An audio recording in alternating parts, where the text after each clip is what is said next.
नमो अरिहंताणं नमो सिद्धाणं नमो आयर्याणं नमो उवज्झायाणं नमो लोये सव्वसाहूणं हे सुपंच नमुक्कारो सव्वपावप्पणासनो मंगलाणं च सव्वेसिं परमं हवै मंगलम्।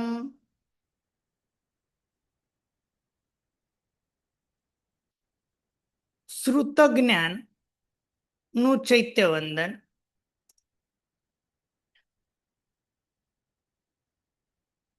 શ્રી સુત જ્ઞાનને નિત્ય નમો સ્વ પર પ્રકાશક જેહ જાણે દેખે જ્ઞાનથી શ્રુતથી ટળે સંદેહ અનભિલાપ્ય અનંત ભાવ વચન અગોચર દાખ્યા તેનો ભાગ અનંતમો વચન પર્યાય આખ્યા વળી કથનીય પદાર્થનો એ ભાગ અનંતમો જેહ 14 પૂર્વ માં રચ્યો ગણધર ગુણ સસનેહ। શ્રી શ્રુત જ્ઞાનને નિત્ય નમો। જે શ્રુત જ્ઞાન 5 ઇન્દ્રિય અને મન દ્વારા શબ્દ અને અર્થના પર્યાય લોચન પૂર્વક થતો જે વિશેષ બોધ તેને કહેવાય શ્રુત જ્ઞાન। ભગવાને જે દેશના આપી તે શ્રુત જ્ઞાન, જે શાસ્ત્ર છે તે શ્રુત જ્ઞાન છે। અને એવા શ્રી શ્રુત જ્ઞાનને નિત્ય નમો। એવા શ્રુત જ્ઞાનને શું કરવાનું છે તો કે નિત્ય નમસ્કાર કરો। સ્વ પર પ્રકાશક જેહ, આપણે ત્યાં શાસ્ત્રમાં દીપકનું ઉદાહરણ આવે। દીપક એ પોતાને પણ જણાવે અને એનાથી અન્ય વસ્તુ જે પદાર્થ છે તેનો પણ બોધ કરાવે। જે પોતાને પણ જણાવે અને બીજાને પણ જણાવે। સ્વ પર પ્રકાશક જેહ, જે શ્રુત જ્ઞાન પોતાને જ્ઞાન જે છે એ જ્ઞાન સ્વરૂપને પણ જણાવે અને અન્ય જે બીજી વસ્તુ છે એને પણ જણાવે। જે સ્વયં જ્ઞાન છે જ્ઞાન પોતાને તો જણાવે, જ્ઞાનથી બીજી વસ્તુને પણ જણાવે, એટલે સ્વ પર પ્રકાશક જેહ। જાણે દેખે જ્ઞાનથી, અહીંયા શ્રુત જ્ઞાનનું મહત્વ બતાવવામાં આવે છે। એ શ્રુત જ્ઞાનથી એવું જાણે કે જાણે દેખાતું ન હોય। શ્રુત જ્ઞાનના બળે આપણે ત્યાં લઘુ સંગ્રહની અંદર જંબુદ્વીપનું વર્ણન આવ્યું।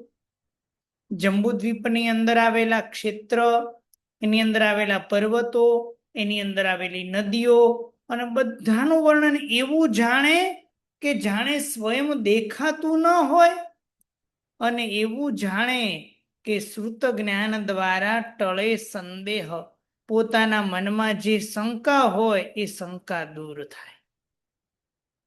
આપણે ત્યાં અનેક પ્રકારના પદાર્થો છે।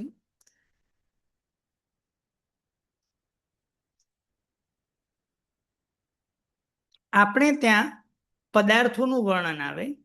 દાખલા તરીકે એક પ્રશ્ન પૂછું કે ગોળ કેવો હોય?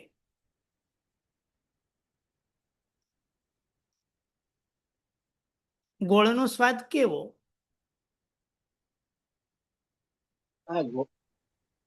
મીઠો હોય, ગોળ મીઠો। ગોળ મીઠું, બરાબર છે। મીઠું કેવું હોય? મીઠું ખારું। મીઠું ખારું। મરચું કેવું હોય? તીખું। તીખું। હવે મરચું તીખું એટલે કેવું તીખું? તીખું એટલે એકદમ તીખું, મરચા જેવું તીખું। એવું એટલે તીખું એટલે કેવું તીખું? તીખું તમ। તીખું તમ, પણ તમ એટલે તીખું એટલે કેવું તીખું? અને ગળ્યું તો ગળ્યું કેવું? ગોળ ગળ્યો ખરો, પણ ગળ્યો કેવો? મને પેટમાં દુખે છે, દુખે છે એટલે દુખે છે, કેવું દુખે? બહુ દુખે, પણ બહુ દુખે એટલે બહુ દુખે, જેને શબ્દથી કહી શકાતું નથી એટલે આપણે ત્યાં બે પ્રકારના પદાર્થ આવે, એક અભિલાપ્ય અને બીજા અનભિલાપ્ય. એવા આવશે બે પ્રકાર, અભિલાપ્ય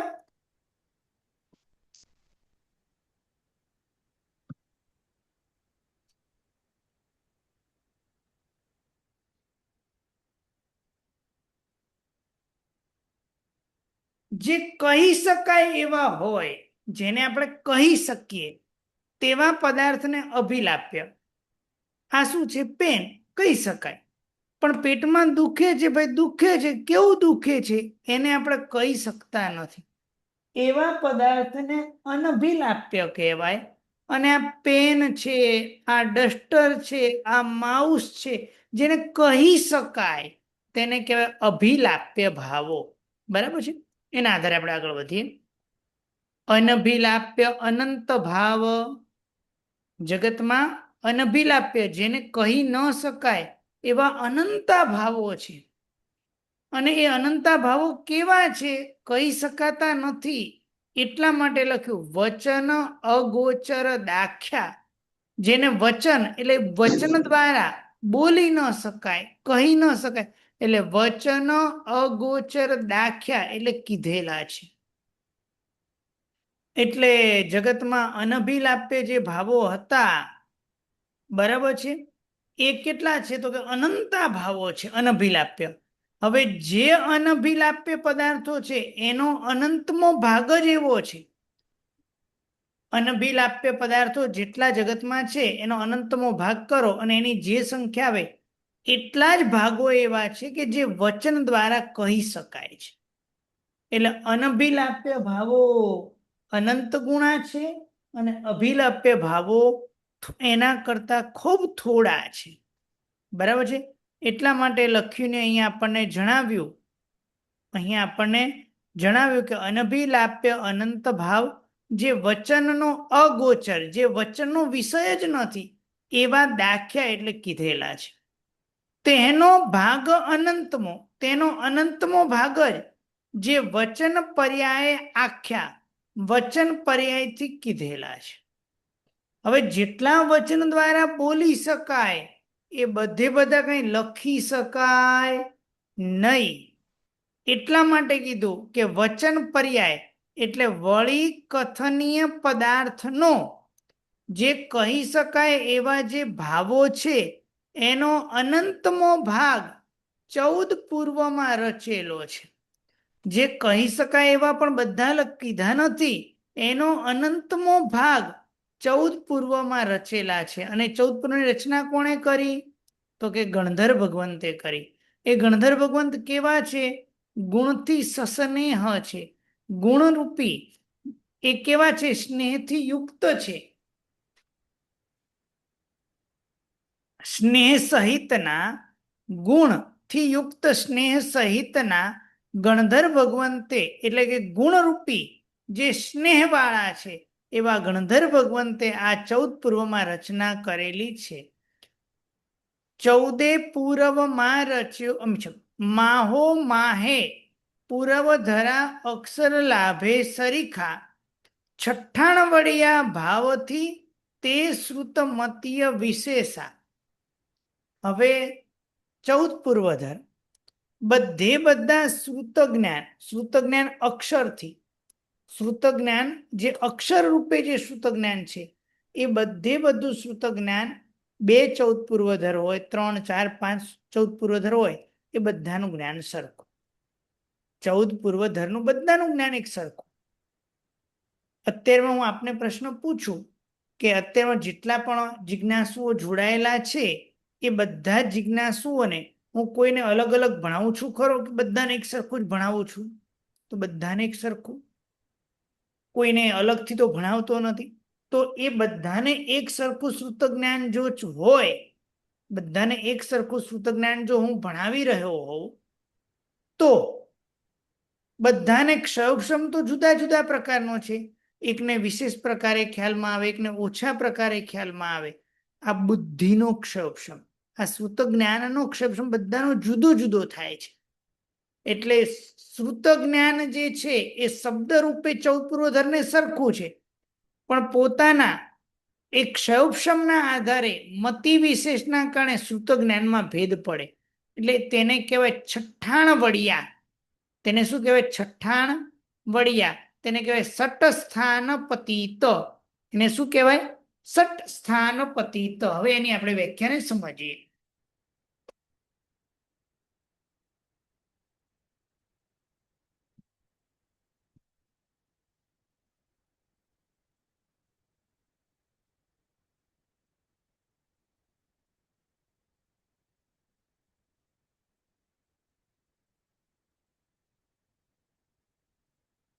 સટ સ્થાન પતિત આ સંસ્કૃતમાં શબ્દ છે, જેને પ્રાકૃતમાં કે ગુજરાતીમાં બોલીએ તો કે છઠ્ઠાણ વડિયા. હવે છઠ્ઠાણ વડિયા જે છે એમાં 6 આવે. અનંત ભાગ, અધિક,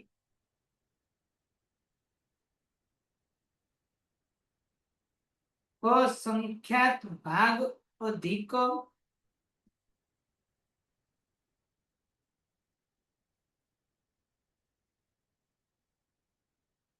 સંખ્યાત ભાગ, અધિક,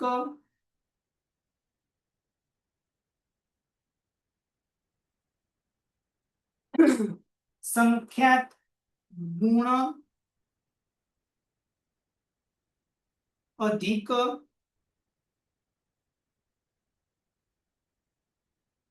અસંખ્યાત ગુણ, અધિક, અનંત ગુણ, અધિક, આવા 6 વિભાગીકરણ બુદ્ધિની અપેક્ષાએ પડે.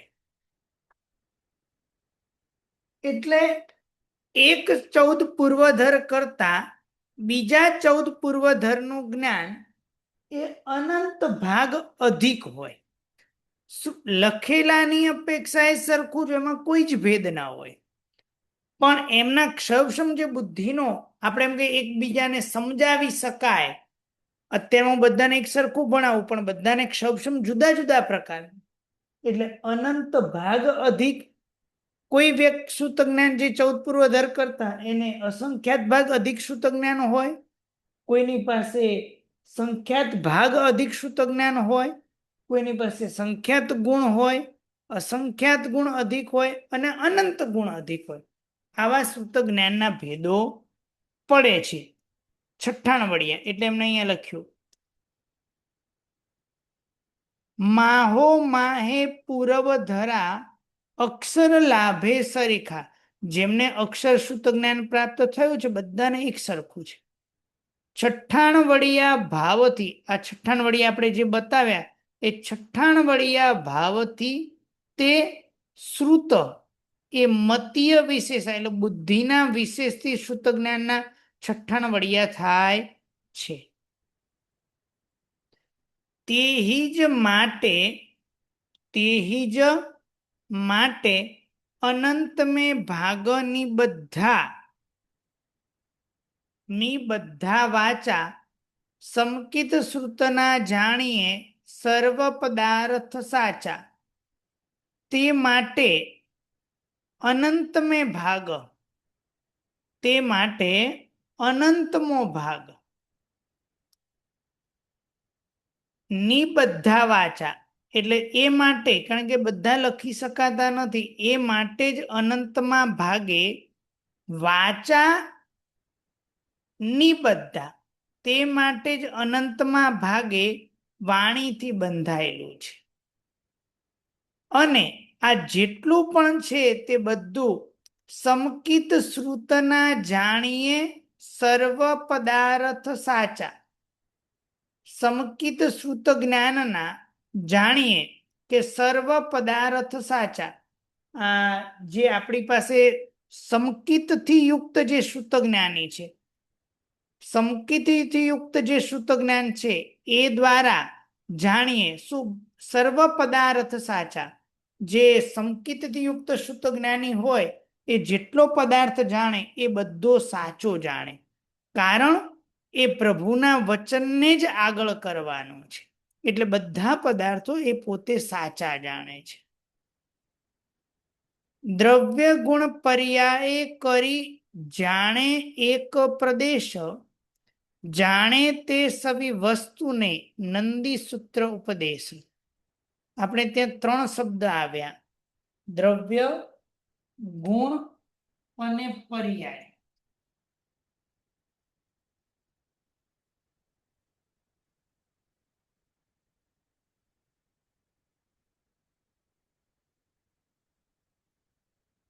દ્રવ્ય તરીકે વાત કરવામાં આવે તો કે જે મુખ્ય વસ્તુ હોય, જે મુખ્ય જે બેઝ હોય તેને કહેવાય દ્રવ્ય. એના અલગ અલગ ગુણ હોય તો એને ગુણ કહેવાય, અને એના અલગ અલગ પર્યાયો, અલગ અલગ અવસ્થા, તેને કહેવાય પર્યાય. ઉદાહરણ તરીકે વાત કરવામાં આવે તો સુવર્ણ એક દ્રવ્ય છે. સુવર્ણનો ગુણ શું? તો કે પીળું છે, વયને સ્તંભન કરનારું છે, સોનું પ્રદક્ષિણાવર્તી છે, સોનું ઝેરને નાશ કરનારું છે, સોનું એ રસાયણ છે. એમ સોનાના ગુણો છે. એના પર્યાય શું?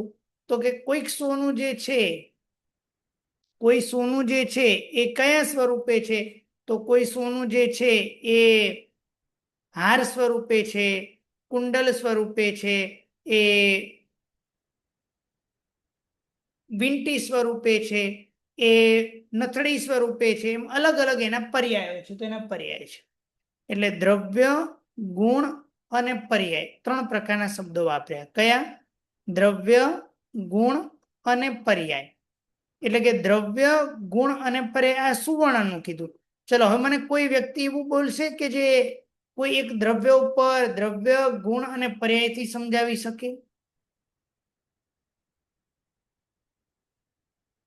હાજી, પારુલબેન. પ્રણામ ગુરુજી. દ્રવ્યમાં દૂધ લઈ લઈએ હા, તો દૂધ એ એ દ્રવ્ય છે. દ્રવ્ય. હવે એનો ગુણ તો દૂધ સફેદ હોય છે, દૂધ મીઠું હોય છે, દૂધ શું કહેવાય, ન્યુટ્રિશનલ, પૌષ્ટિક હોય છે પૌષ્ટિક દૂધ. આહાર છે. હા. અને હવે એના પર્યાય જોઈએ તો દહીં છે, છાશ છે, શ્રીખંડ છે, પનીર છે. બધા એના જુદા જુદા અલગ અલગ પર્યાય થઈ ગયા. બરાબર છે, બહુ સરસ. તૃપ્તિબેન.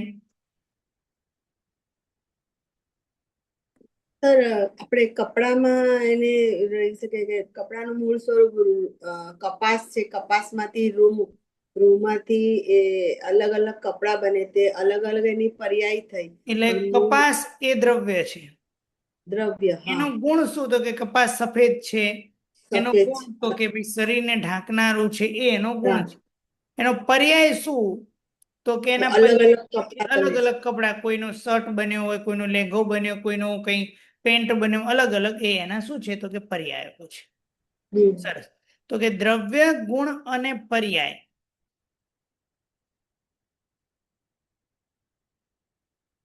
એટલે કે દ્રવ્ય, ગુણ, પર્યાય કરી જાણે એક પ્રદેશ. એટલે કોઈ પણ પ્રદેશને એક રીતે જાણ્યો. આમ તો આ વાત કેવળ જ્ઞાનમાં પણ આવે. જો એગમ જાણાય સો સર્વમ જાણાય, જો સર્વમ જાણાય સો એગમ જાણાય. પણ એની અત્યારમાં આપણે વાત કરવી નથી. અહીંયા શ્રુત જ્ઞાનનું જ મહત્વ બતાવવું છે. એટલે શ્રુત જ્ઞાનના આધારે જ આપણે વિચારણા કરીએ છીએ કે દ્રવ્ય, ગુણ, પર્યાય કરી જાણે. કારણ કે એને જાણ્યું છે કે ભાઈ આ પર્યાય જે છે એ આ સ્વરૂપે છે, અને આ સ્વરૂપ એનો પર્યાય નથી. એટલે એક પ્રદેશને પણ જો દ્રવ્ય, ગુણ અને પર્યાયથી સારી રીતે જાણે તો એ સર્વ વસ્તુને પોતે જાણે છે, સુત જ્ઞાનના બળે. એટલે ઘણી બધી વસ્તુને પોતે જાણે છે. આવી વાત નંદી સૂત્રમાં ઉપદેશેલી છે. હવે ફરી આગળ વાત કરે છે. સરસ મજાનું શ્રુત જ્ઞાન, ખૂબ શ્રુત જ્ઞાન જેની પાસે એવા હોય એ કોણ છે? 14 પૂર્વધરો છે. તો એ 14 પૂર્વધર કેટલા છે? તો એનું વર્ણન કરે છે. 24 જીનના જાણીએ 14 પૂર્વધર સાથ, સાધ 9 સત 33 સહસ 98 નિરુપાધ. 24 જીનેશ્વર ભગવાનના જાણીએ 14 પૂર્વધર. હવે સાધનો અર્થ કરો સંત, સજ્જન પુરુષ. કેટલા? તો કે 14 પૂર્વધર કેટલા છે? 33 સહસ એટલે 33,998 ઉપાધિ વગરના, જેને કોઈ જ ઉપાધિ નથી એવા 14 પૂર્વધરો છે 24 જીનેશ્વર ભગવાન.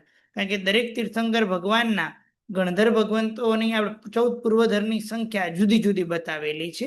એમાંની આ 14 પૂર્વધરની આખી ટોટલ જે 24 જીનેશ્વર ભગવાનના છે એમને અહીંયા ગણના કરેલી છે. પરમત એકાંતવાદીના શાસ્ત્ર સકલ સમુદાય તે સમકિત વંતે ગ્રહ્યા અર્થ યથાર્થ જ થાય. હવે જે પરમત વાળા છે, જે એકાંતવાદી છે, એકાંતે જ ગ્રહણ કરે છે, એ એકાંતવાદી છે એ લોકોના શાસ્ત્ર સકલ સમુદાય, એના જેટલા પણ શાસ્ત્રનો સમુદાય છે એ ભલે એકાંતવાદીના છે, પણ એ સમકિતવંત જે છે તેને યથાર્થ રૂપે ગ્રહણ કરે છે. તે સમકિતવંતે ગ્રહ્યા અર્થ યથાર્થ થાય, એટલે યથાર્થ જ અર્થ થાય, એ ખોટો અર્થ ગ્રહણ કરતા નથી.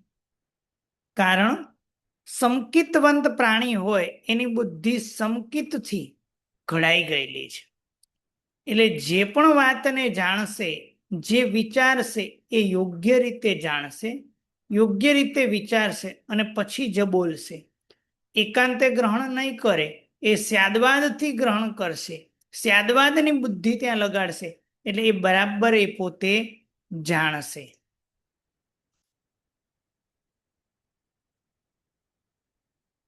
અરિહંત શ્રુત કેવલી કહે જ્ઞાનાચાર ચરિત, શ્રુત પંચમી આરાધવા વિજય લક્ષ્મી સુરિચિત્ત. અને અરિહંત એવા અરિહંત પરમાત્મા અને શ્રુત કેવલી એ કહે જ્ઞાનાચાર ચરિત, જ્ઞાનાચારનું ચરિત્ર જે છે તે કહે છે. શ્રુત પંચમી આરાધવા, શ્રુત જ્ઞાનને આરાધવા માટે વિજય લક્ષ્મી સુરેશ્વરજી મહારાજનું ત્યાં ચિત્ત છે. જે જ્ઞાનાચારનું આચરણ કીધેલું છે, કોને? અરિહંત કેવલી ભગવાન અરિહંત પરમાત્માએ શ્રુત કેવલીએ જે કીધેલું છે એ આરાધવાને માટે કરી અને ત્યાં વિજય લક્ષ્મી સુરેશ્વરજી મહારાજનું ચિત્ત ચોટેલું છે. આ પ્રમાણે શ્રુત જ્ઞાનનું ચૈત્યવંદન થયું. એમાં કોઈને કઈ જિજ્ઞાસા હોય તો પ્રશ્ન પૂછી શકો છો. હાજી પારુલબેન. પ્રણામ ગુરુજી. 2-3 પ્રશ્ન છે. એક તો બીજી ગાથાની શરૂઆતમાં જે પૂર્વધરા અક્ષર લાભે સરખા કીધા, આપણે સમજાવ્યું, પણ હજુ ખબર નથી પડતી કે અક્ષર લાભે સરખા એટલે બધાની રચના અક્ષરથી એક સરખી એવી રીતે કહ્યું? કઈ બીજી કથામાં કે ત્રીજીમાં? બીજીમાં માહો માહે પૂર્વધરા અક્ષર લાભે સરખા. ચોથી ગાથા. એટલે આપનામાં ચોથી મિચ્છામ દુક્કડમ, મારામાં બીજી ગાથા છે એવી રીતે. માહો માહે પૂર્વધરા એટલે એના કરતા આપણે એવું સમજીએ કે જીવ વિચારની ગાથા 51 ગાથા છે. તમને પણ આવડે, રશ્મિબેનને પણ આવડે, કિરાણાબેનને પણ આવડે, હેતલબેનને આવડે. 51 ગાથા બધાને એક સરખી જ આવડે, એક જ સરખા શબ્દ આવડે? તો કે હા. હવે એ 51 ગાથા કોઈને સમજાવવાની હોય તો ચારે જણ એક સરખું સમજાવે કે જુદું જુદું સમજાવે? જુદું જુદું સમજાવે. હા, એટલા માટે કે તમે જુદું જુદું સમજાવો છો ને, એટલા માટે અહીંયા પંક્તિ એવી લખી કે માહો માહે પૂર્વધરા અક્ષર લાભે સરીખા. તમે 4 બહેનો છે એ અક્ષરના લાભે, અક્ષરની પ્રાપ્તિમાં સરખા છે, છતાં છઠ્ઠાણવડિયા ભાવથી, એટલે છઠ્ઠાણવડિયાના ભાવના કારણે તે શ્રુત જ્ઞાનની મતીય વિશેષા, મતીના વિશેષ જુદા જુદા હોય છે. શ્રુત જ્ઞાન એ બધાને કેવું ક્ષમ જુદો જુદો હોય છે. હા, તો શ્રુત જ્ઞાનનો ક્ષય પણ અહીંયા મતી કેમ? એ થોડું મને એટલે મતી એટલે અહીંયા સમજાવવાની દૃષ્ટિના વિશેષથી શ્રુત જ્ઞાનના 96 વડિયા પડે છે. ઓકે, બરાબર બરાબર છે. એટલે એવી રીતે એનો ઘટાવ્યો એમ હાજી. સમજવાનો. હા, અને બીજું નિબદ્ધા એટલે બંધાયેલું એવું કહ્યું ને ની ના, બધા એમાં જ એટલે આગળ છે રચાયેલું, બંધાયેલું, ગૂંથાયેલું. બંધાયેલું, અને વાચાથી વાણી લેવાનું છે. વાચા એટલે વાણી વડે ગૂંથાયેલું છે. હવે ગુરુજી આગળ જે આપણે બધા 24 જીનના જે પૂર્વધર કીધા ને, હમ. એમને નિરુપાધિ એટલે ઉપાધિ રહી તેવું કહેવાનું એને શું કોઈ કારણ, શું ઉપાધિ કેવી હોય જ રીતે? નહીં. તમને ને મને જ્ઞાનમાં ઉપાધિ હોય, કારણ કે તમે ને હું ભૂલી હા જાઓ આ ને બધું, એમને એવો કોઈ પ્રશ્ન ઉભો થતો નથી. હા હા હા હા હા, શ્રુત કેવડી એટલે બરાબર, આ જી સૂતક સમજાઈ કેવલી. ગયું. કારણ હા એક બાજુ કેવલી ભગવંત દેશના આપે અને બીજી બાજુ 14 પૂર્વધર દેશના આપે, તો તમે ને હું પકડી ન શકીએ કે ભાઈ આ 14 પૂર્વધર છે ને આ કેવલી ભગવંત છે. જી બરાબર સમજાઈ એટલે ગયું, શ્રુત ધન્યવાદ ગુરુ. જ્ઞાનનું બળ એટલું છે કે શ્રુત જ્ઞાનના બળથી કેવલી જેવા છે. જી ધન્યવાદ, પ્રણામ. જય શ્રી બેન. પ્રણામ ગુરુ. હા. ત્રીજી ગાથા છે ને 24 જીનના જાણીએ 14 પૂર્વધર સાધ. હા, 14 પૂર્વધર એમાં છે સાધ એટલે સાધુ, હા સજ્જન, સંત. જે સજ્જન 14 હા પૂર્વધર કેટલા છે? તો એ આ કીધું 933 સહસ્ર એટલે 33,998. બરાબર છે. અચ્છા, હા, એ જ મારે 98 નિરૂપાત પૂછ્યું, એ શું હતું? અચ્છા, એમ પકડવાનું છે 33,998. 98 એ ઉપાધિ વગરના 14 પૂર્વધરો છે. Okay, thank you, thank you. Rashmiben. પ્રણામ સર. સર 2-3 ક્વેશ્ચન છે. સર એક તમે પહેલી જ લાઈનમાં એવું કીધું કે શ્રુત જ્ઞાન જે છે પોતાને પણ જાણે અને બીજાને પણ જણાવે, એટલે બરાબર. શ્રુત જ્ઞાન પોતાને જાણે એટલે શું? શ્રુત જ્ઞાનના બળે એટલે કે શ્રુત જ્ઞાન બળે મેરુ પર્વતને જણાવે છે. શ્રુત જ્ઞાન જે છે પોતાને તો છે એવું તો જણાવે ને. શ્રુત જ્ઞાન દીવો છે, એટલે દીવો પોતાને પોતાને પણ જણાવે અને દીવા દ્વારા પ્રકાશિત વસ્તુ થાય એને પણ જણાવે.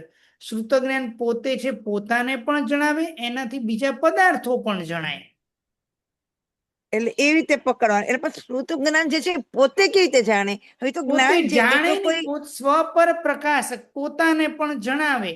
ઉદાહરણ તરીકે હું એમ અચ્છા કહું એટલે કે તમારી પાસે લઘુ ક્ષેત્ર સમાસ નામનો ગ્રંથ હોય તો એ શ્રુત જ્ઞાન છે એવું પોતાને તો જણાવે અને એના દ્વારા હા હા બીજા એવા મેરુ પર્વત આદિ પદાર્થોને પણ જણાવે.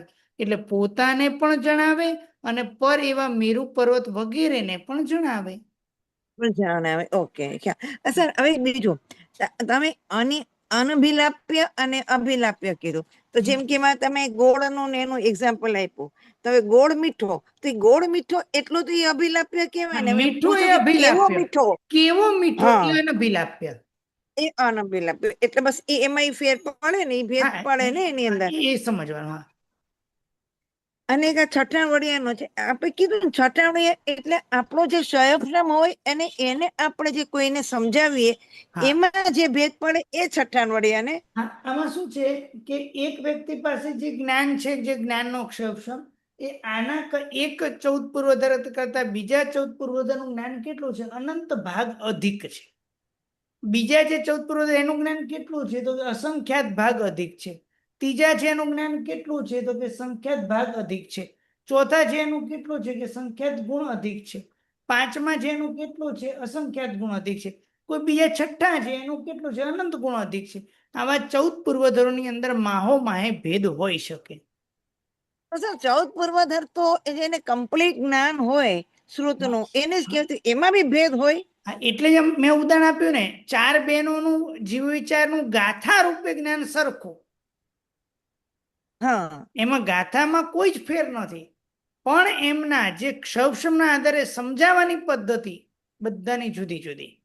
એમાં ફેર પડે. હા, એમાં એટલે ફેર. 14 પૂર્વનું એટલે એમ પકડો કે 14 પૂર્વનું પોતાનું જ્ઞાન સરખું, પણ એ જો બીજાને કહેવા જાય એમને તો પોતાનું એમાં જ્ઞાન ફેર એટલે પડે. અક્ષર રૂપે સરખું. જે લખેલા જે હા, અક્ષર સ્વરૂપે એ અક્ષર રૂપે સરખું, પણ પોતાને સમજણમાં અને બીજાને સમજાવવામાં એમાં જુદો જુદો ભેદ. એમાં જુદો જુદો ફેર. હા, ઓકે, કારણ કે સમજાય ગયું. પોતાને પ્રણામ સર. સમજાણું છે, અક્ષર રૂપે સરખું છે, પણ સમજાય તો જુદું જુદું સમજાય ને. આજે હું તમને સર સમજાવું છું, મારા અક્ષર રૂપે હું બોલું છું તો બધાને એક સરખો બોધ થશે કદાચ માનો, પણ એના દ્વારા પોતાને સમજાવવું અને ભવિષ્યમાં બીજાને સમજાવે એમાં તો ભેદ પડશે જ. એમાં ભેદ પડે. એટલે એમાં આપણે સર એટલે ગણધર બી એમાં લેવાના એવી રીતે? ગણધર ભગવાન 14 પૂર્વધર જ હોય બધા. અચ્છા, એટલે આપણે કારણ કે એ પણ ગણધર ભગવાન તો છે ને સમજાય. દ્વાદશાંગીની રચના કરે અને 12મા અંગની અંદર હા. 14 પૂર્વ આવે. હા, આવે. બરાબર છે. અચ્છા, એટલે આપણે ગણધર ભગવાન બી લઈ લેવામાં એ એમાં આવે. હાજી. ઓકે, પ્રણામ સર. રક્ષાબેન. સર પ્રણામ. સર તમે પ્રણામ. હમણાં જ બોલ્યા અસંખ્યાતનું ને સંખ્યાત ગુણનું, પણ હજી મને બેસતું નથી મગજમાં. એક કંઈક એવું દ્રષ્ટાંત કે કંઈક એક્ઝામ્પલ કંઈક એવું બતાવો ને. એટલે કે આ આંકડાની ખ્યાલ નથી આવતો કે ભાવ ખ્યાલમાં નથી આવતો? ભાવ જુઓ, આમ ખ્યાલમાં આવે તો ઉદાહરણ તરીકે લઈએ કે સંખ્યાત માટે હમ આપણે જે શબ્દ વાપર્યો સંખ્યાત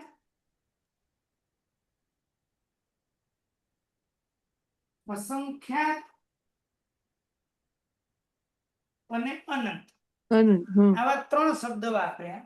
માની લો અસત કલ્પનાથી આવું છે નહીં, માત્ર અચ્છા. સમજવા માટે આપણે હું કરાવું છું. સંખ્યાત એટલે 10, અસંખ્યાત એટલે 100, અનંત એટલે 1000. હમ બરાબર છે. હમ હવે સામાન્યથી એક કેવલી ભગવાન પાસે 1 લાખ જ્ઞાન છે. શું સર 1 લાખ? જ્ઞાન કઈ ગણી નહીં શકો પણ સમજવા માટે હા, 1 હા. લાખ પોઈન્ટ નું જ્ઞાન છે. હમ અને એના કરતા બીજા જે કેવલી ભગવાન છે એનું અનંતમો ભાગ અધિક, એટલે 1 લાખ નો અનંતમો ભાગ કેટલો થાય? હમ હવે 1 લાખ નો અનંતમો ભાગ 3 શૂન્ય નીકળે એટલે 100 આવે. એટલે બીજા કેવલી ભગવાન પાસે 1 લાખ અને 100 પોઈન્ટ નું જ્ઞાન થાય. અધિક થઈ કારણ કે ગયું. 1 લાખ છે એનો અનંતમો ભાગ એટલે 1000 કરો એટલે આપણી પાસે 100 આન્સર આવે. હમ હમ હમ બરાબર છે. હમ હવે કોઈ પાસે એક કેવલી ભગવાન કરતા બીજા કેવલી ભગવાન છે એની પાસે અસંખ્યાત એટલે અધિક છે, તો 1 લાખ અને 1000 જ્ઞાન થયું, પોઈન્ટ નું જ્ઞાન થયું. હમ કોઈની પાસે સંખ્યાત તો આ 10 કરો તો 10,000 આવશે, એટલે 1 લાખ ને 10,000 10,000. પોઈન્ટ નું જ્ઞાન છે. હમ. કોઈની પાસે સંખ્યાત ગુણ એટલે 1 લાખ ગુણ્યા 10 એટલે 10 લાખ નું જ્ઞાન થયું, પોઈન્ટ નું. હમ 1 કરોડ પોઈન્ટ નું જ્ઞાન થયું, મને 10 કરોડ પોઈન્ટ નું જ્ઞાન થયું. આવી રીતે એક કરતા બીજાને અધિક જ્ઞાન હોય. હોઈ શકે. બરાબર છે? એટલે આપણે જે કીધું કે 4 બહેનોનું શ્રુત રૂપે બરોબર હોય હા. અને સમજાવવા રૂપે આ પ્રમાણે થાય, રાઈટ? પોતાને સમજવામાં અને બીજાને સમજાવવામાં સમજાવવામાં આટલો હા. ફરક પડી જાય. હા, ફરક ઓકે પડે. સર, પ્રણામ. અને બીજું સર, નિરુપાધ્યનું તમે ઉપાધિ વગર કીધું. ઉપાધિ વગર તમારે ને મારે ઉપાધિ કેટલું આજ ભણ્યા કાલ ભૂલી જઈએ છીએ. અને એમાં જાણીએ એમાં ગડબડ ગોટાળા હોય પાછો. હા. કિરણબેન. પ્રણામ સર. પ્રણામ સર. સર જવાબ આવી ગયો. હેતલબેન. પ્રણામ સર. પ્રણામ. સર આ તમે 96 વણિયાનું જે સમજાયું ને તો એનો એ ક્રમ મને બરાબર સમજાતો નથી.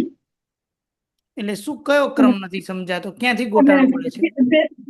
અને પહેલેથી અનંત ભાગ અધિક, પછી અસંખ્યાત ભાગ અધિક, એવી રીતે. એનું કારણ છે કે અનંતમો ભાગ છે ને અનંતની સંખ્યા મોટી હોય અને અનંતમો ભાગ કર્યો તો આપણે 1 લાખ ને અનંતમો ભાગ ખાલી આન્સર 100 આવ્યો.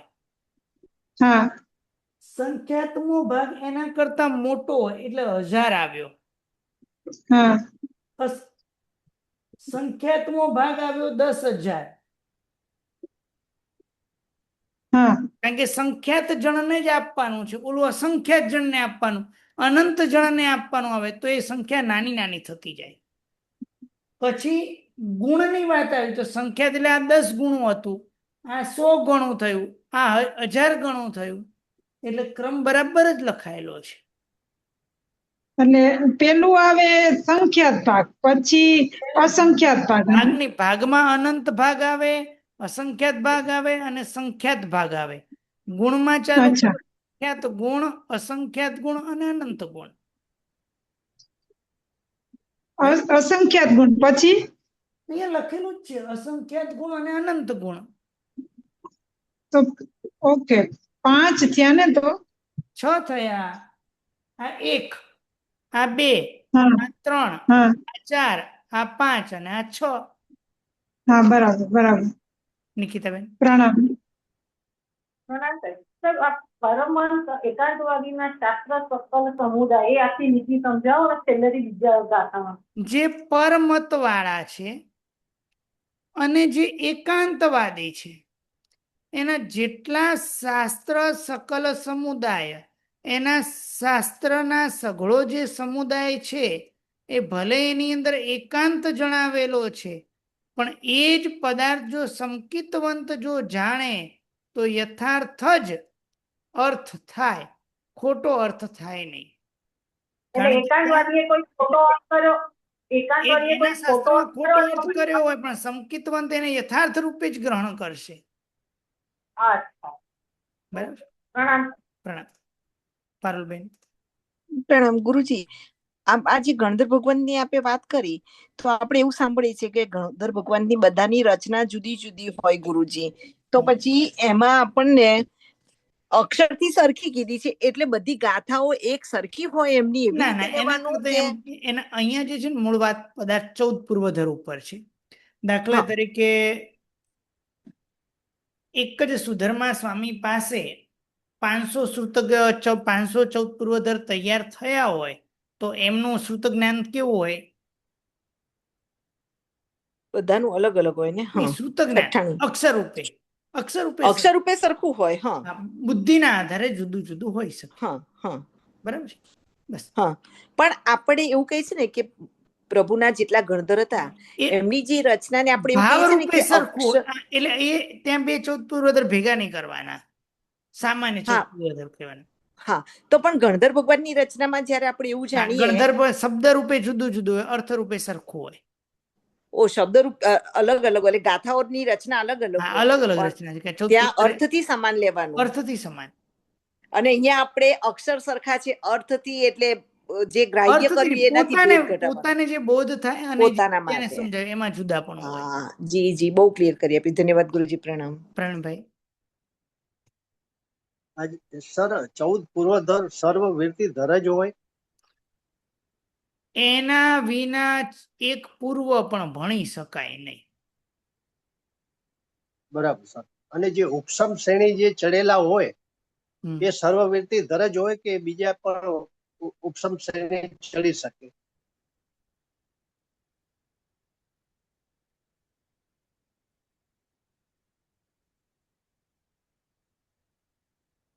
એવું અલગથી વર્ણન મેં સાંભળ્યું નથી, છતાં જાણી અને પછી આપને જાણ કરું. જી સર. બરાબર. બરોબર. આજે આટલું રાખીએ, બીજો સ્વાધ્યાય આપણે આવતીકાલે કરીશું. હમણાં જીના આજ્ઞા વિરુદ્ધ કાંઈ પણ બોલાઈ ગયું હોય તો મિચ્છામિ દુક્કડમ. સર્વ મંગલ માંગલ્યમ સર્વ કલ્યાણ કારણમ પ્રધાનમ સર્વ ધર્માણમ જૈનમ જયતિ શાસનમ. પ્રણામ.